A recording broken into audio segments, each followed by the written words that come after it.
Hello everybody and welcome back to Let's Play Endless Space with me, Get Daved. The last episode we took over the Iena system, which looks pretty good. They're not happy about me being there, but they'll come around. Or else. Give them something to do, try improving the happiness a little bit. And I think we'll leave it at that. Yeah, that should be good for now. This is a money-oriented system, kind of regardless of what would be really super efficient for them, but I'm fine with that. We do have the potential to just launch ourselves towards an economic victory. So there's that. We're already at 6%, and I mean, yeah, things are going all right. I'm not even particularly focusing on an economic victory, so that's nice. Gonna spend just a little time here configuring a few fleets.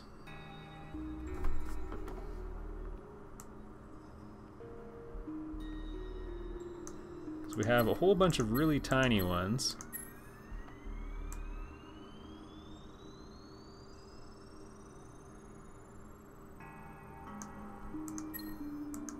There we go, 50,000.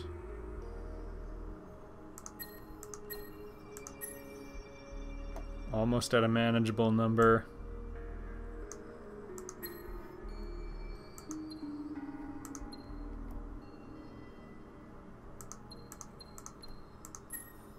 Okay.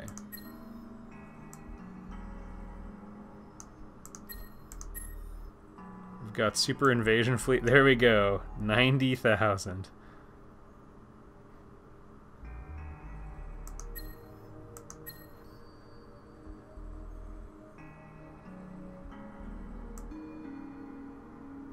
I think we've just got too many ships to merge them all into a few maxed fleets, but that's okay. I suppose it's quick enough math. 20, 32. Oh no, we could make this work. No, we couldn't because of odd numbers. Well, anyway, I'm not going to bother. I'm just going to fly everybody over to visit the Harmony for no real reason.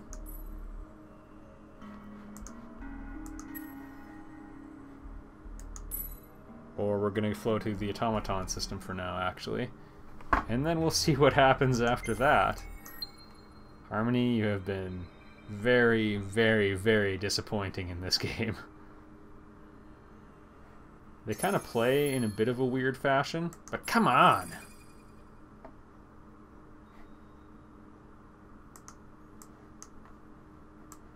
It's kind of an impressive looking automaton ship there.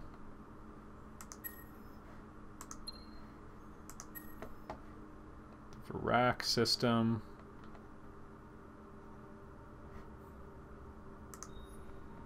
Go for our research labs. I think we're good for that.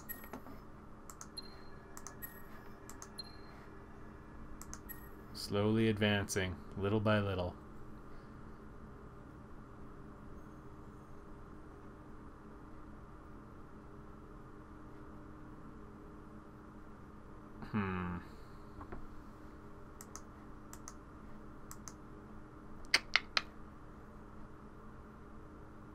I will grab this just in case I end up using them to really accelerate the development of a system if I choose to show off bombs.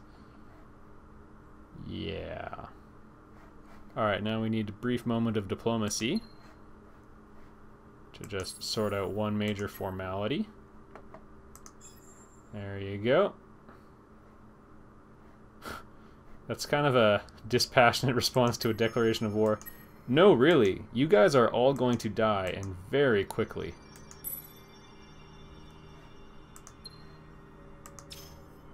And me. Get daved.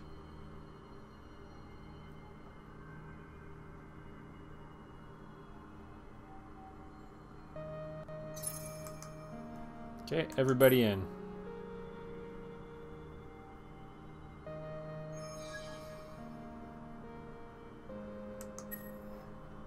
And I guess I can't start this invasion.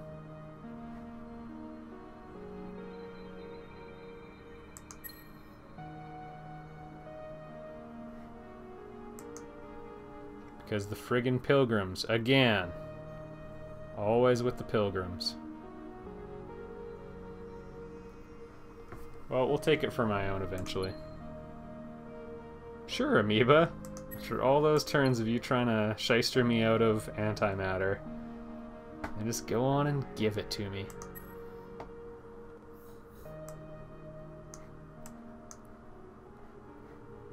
Alright, let's just get that one out of the way. This one has a couple interesting texts in there as well, so why not?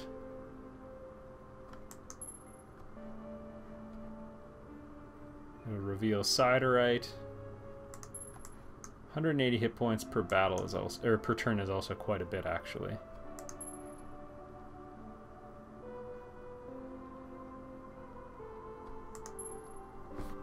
More money techs.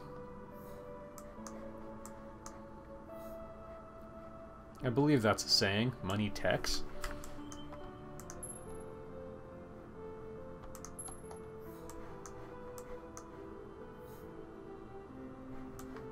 Actually, I'm going to cancel some of my decisions over here,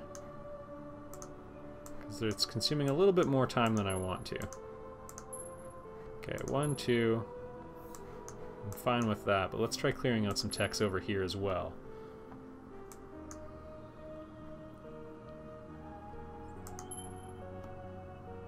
Get ourselves the Dreadnought.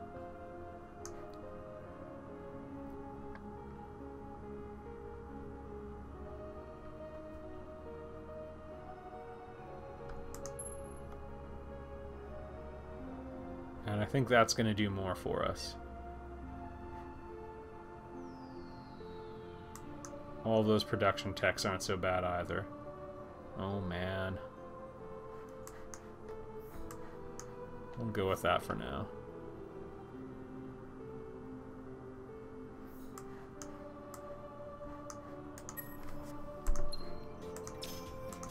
We have some decent invasion technology again. A lot of good support techs, actually. It's tempting to try using them.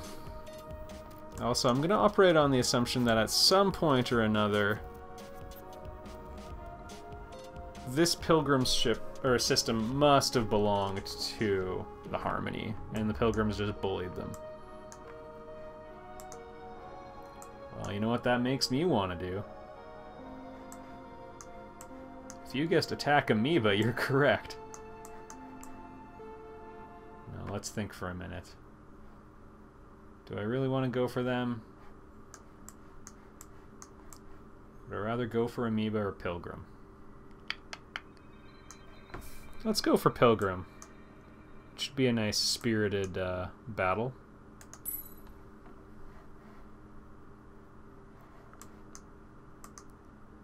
Wonder if I can spy on them at all. Looks like they have a lot of invasion type ships. Also, their entire empire gets caught off if they don't have the Cetus system, so that's kind of interesting. Cetus, the slack-jawed yokel system.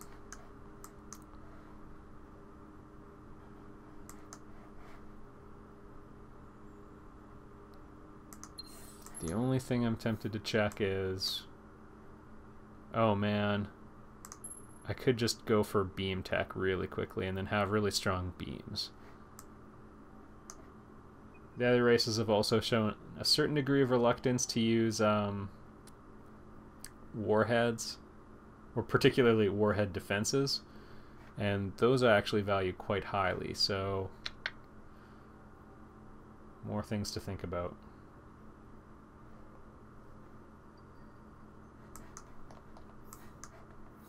Gonna research that. We can grab the card after the fact. I know I've refocused the research plans a couple times here, but I have my reasons.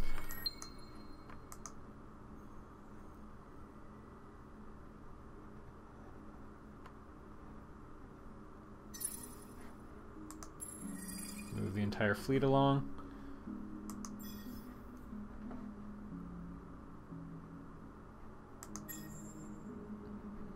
Increase to ship production stats,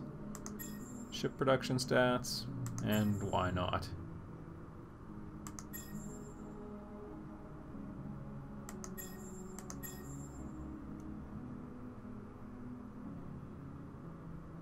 We do actually have decent trade coming out of this system as well. Oh, that's awkward. The CETUS system, hey? I hope you guys haven't gotten too attached to it. Alright, we've got a few turns to kill while they produce all that stuff. I should probably get going on that. I might be able to get by with just one production yard, actually.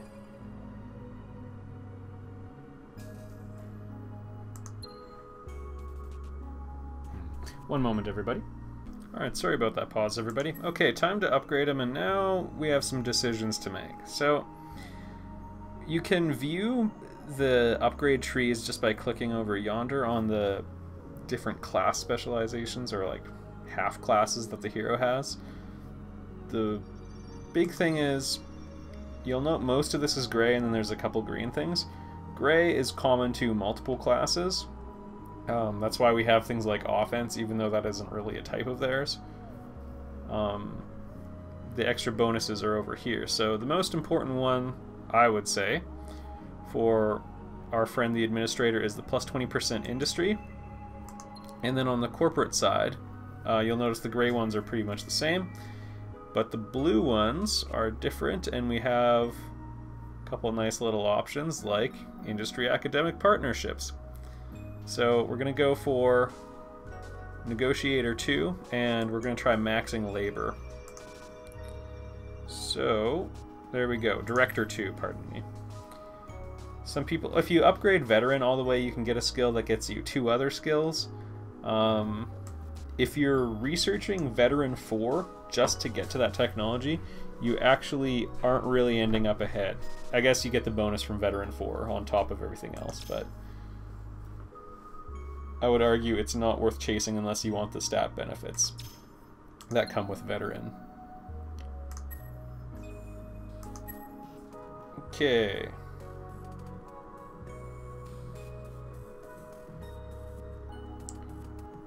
Now, we do have a fair bit of organization that I'm going to have to go through. And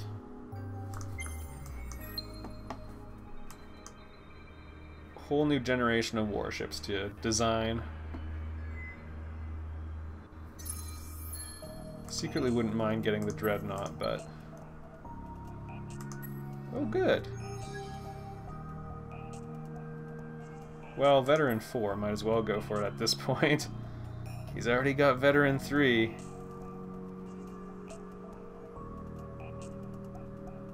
Did I get... Yeah, there we go. Automatons want to give me Red Sang. Okay.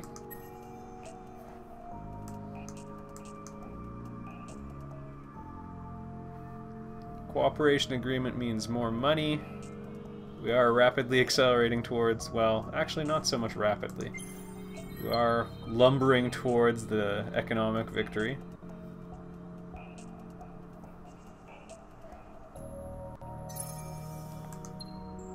Yeah, I had a feeling that was coming. Well, thanks, Pilgrims, for getting rid of the interesting new empire before we had a chance to see them do anything.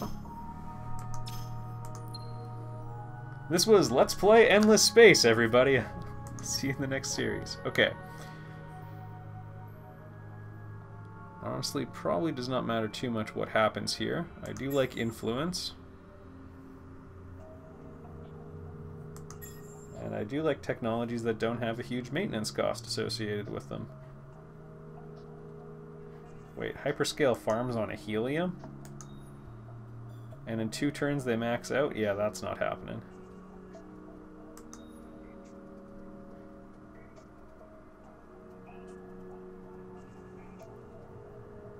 There we go.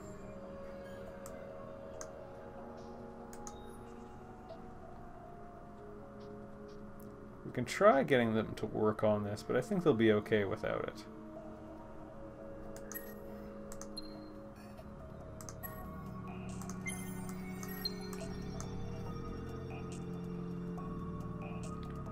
I could relocate my entire fleet to my manufacturing centers. Oh geez, Menace is idling and they've got all this production. That's pretty hilarious of me. Worth it. Worth it.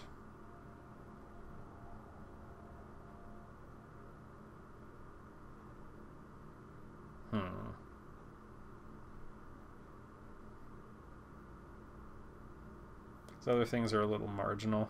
Well, buyout bonus could be worth it.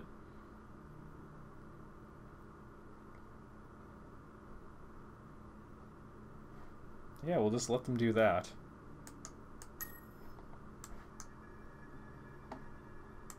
And I think we'll relocate the fleet there. So, we'll get some new ships coming in. Storm Libera. Okay, let's make our decisions here.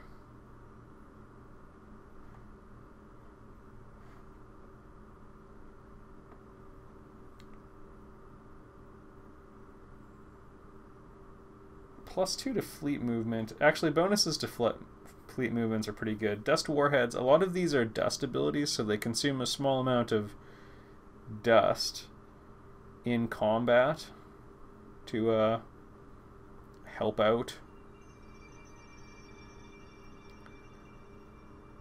And I forget, but I believe there's a chance that some dust actions can't be negated.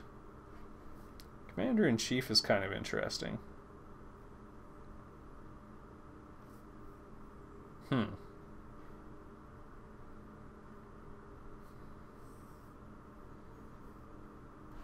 Leech science and money from them, also an option.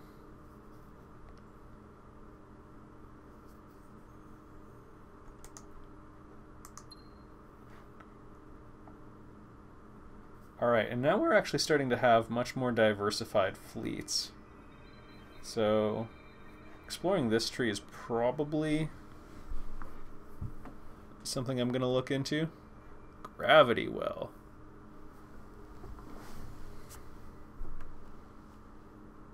Could also get money for every destroyed enemy command point, but that's not likely to be actually a very huge contribution to our money, even if we kill a lot of enemies.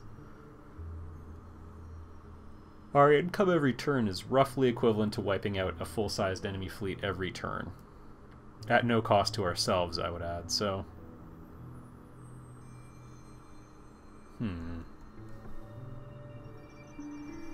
Well, a lot of this goes through veteran. And assailant.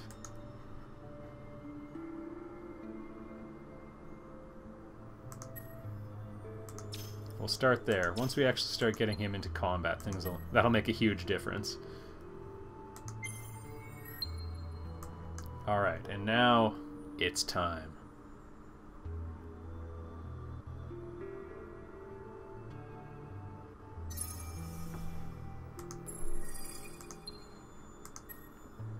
Iana system's got nothing to do.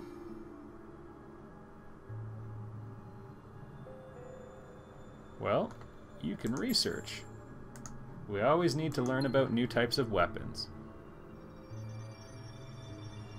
You can keep giving me your antimatter. I have no idea how my relations could possibly be improving. I don't know, maybe it looks like I'm not posturing for war, but I am. Okay. We'll get back to these eventually.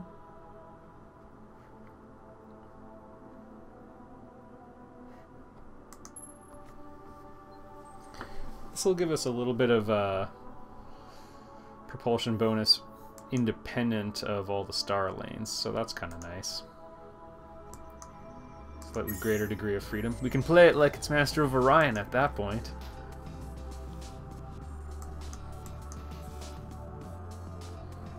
Okay, and now we have a whole bunch of major military decisions to make. So the Troop NATO probably... Can it get that much better?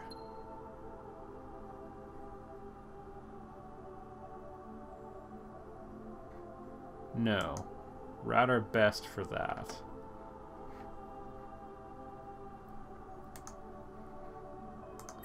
I'm okay with that. Scout 2, probably not going to see a ton of combat. Invader, we're just going to scrap, I think.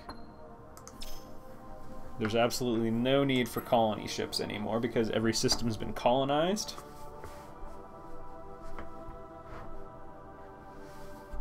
I wonder, if we have any invaders kicking around, I could look into retrofitting, but I just don't know if that's going to be worthwhile. Yeah, we do have one.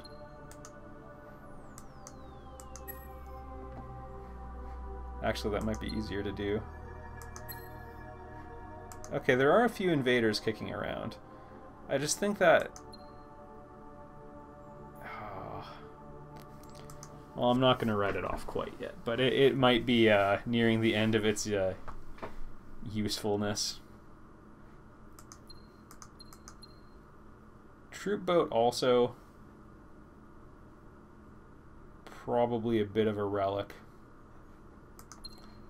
What we need is one high-end battleship.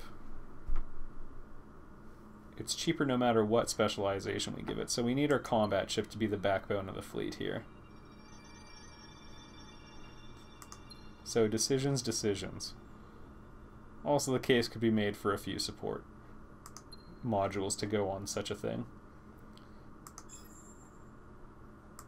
We can double the cost. We can add 25 tonnage for double the cost. Yeah, I'll pass on that. We'll get better upgrade techs in that region later.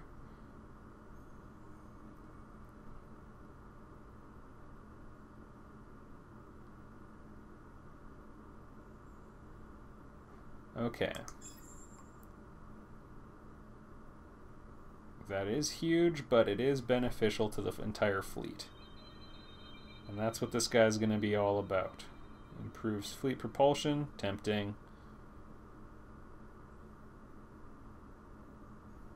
Plus defense. Okay. This one I'm actually particularly excited about. This is a boost to the entire fleet's stats.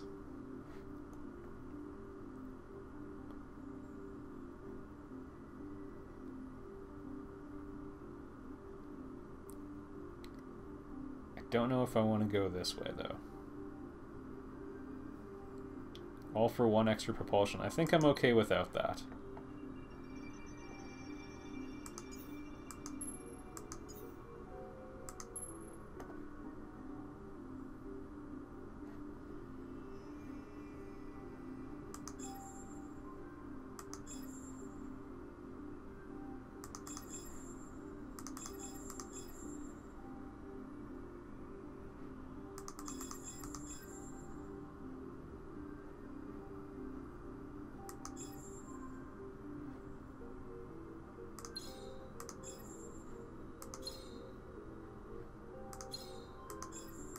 There we go. So we got a little bit of firepower on this thing, but by and large this is a support ship. So...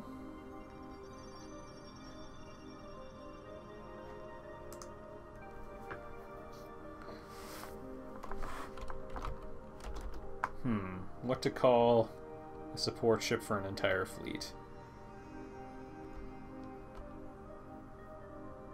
I'm not going to use the name you're all thinking of. I'm saving that one for the next ship we design.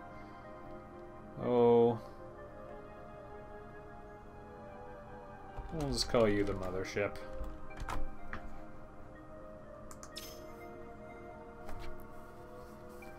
Alright. And the Cellini...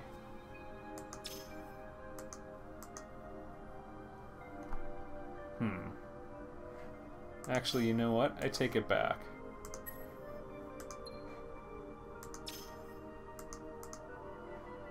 Oh, it's too late now for me to rename. Alright. It's alright, the Dreadnought will be the legendary sword. Troop NATO is fine the way it is. Scout 2, don't care about anymore.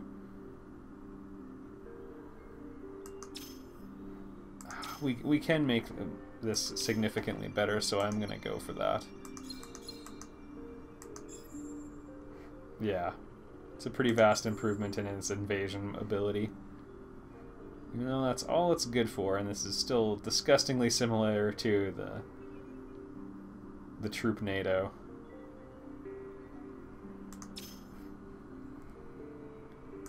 Alright, the Selene is going to actually be our first interesting one.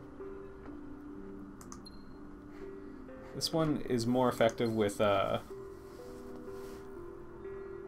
more weapons we put on it, and that's probably the way I'm going to lean here.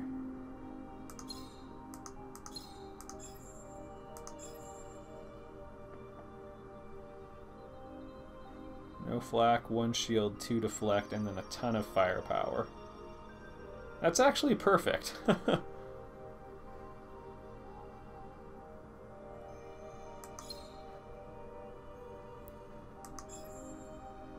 We've maxed out the space on it too.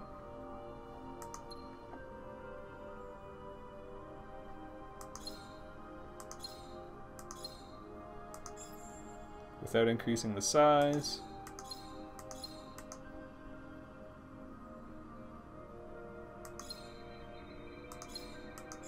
Alright, and also we've increased the HP by 50%, so it's a pretty huge jump forward for the Selene. We could toss on this to increase the space, but I don't see that being worth it. Just only 25 tonnage, and at just such an extreme cost.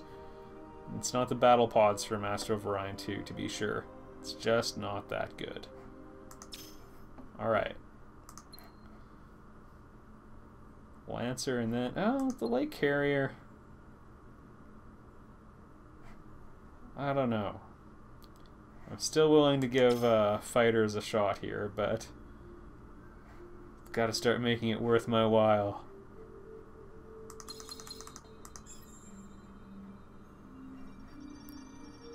I guess we can try throwing on some bombs as well.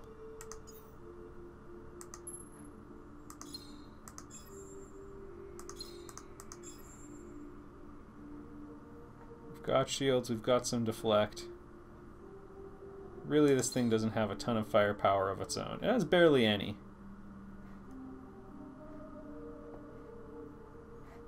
Default engine.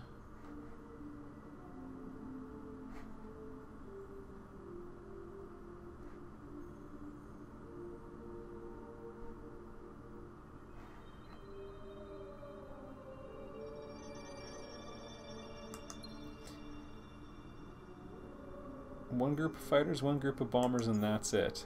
It's kind of interesting. You guys aren't doing any invasion stuff. You're just here to kill.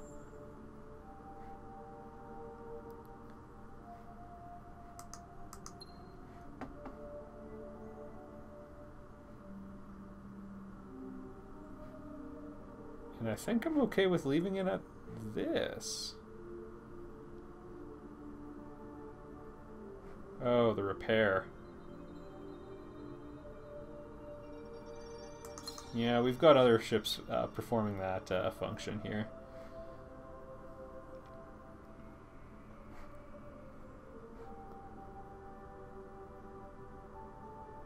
Yeah, the destroyer's in a little bit of a weird spot, actually. This carrier would almost be more effective. Well, anyway. We'll work with what we got.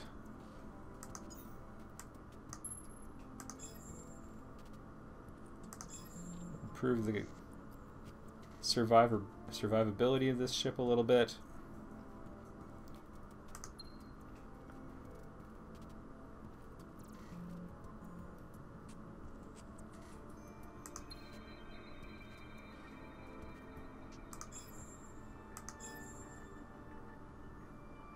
Tonnage for each one of those.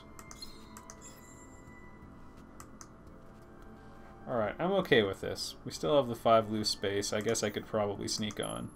No, not quite. Dang it! Alright. There we go, everybody. Some slight upgrades to the light carrier series. I still don't expect them to be super effective, but that's alright. And now, time to do some retrofitting, everybody. And I may do this off camera. I'll see you in the next video.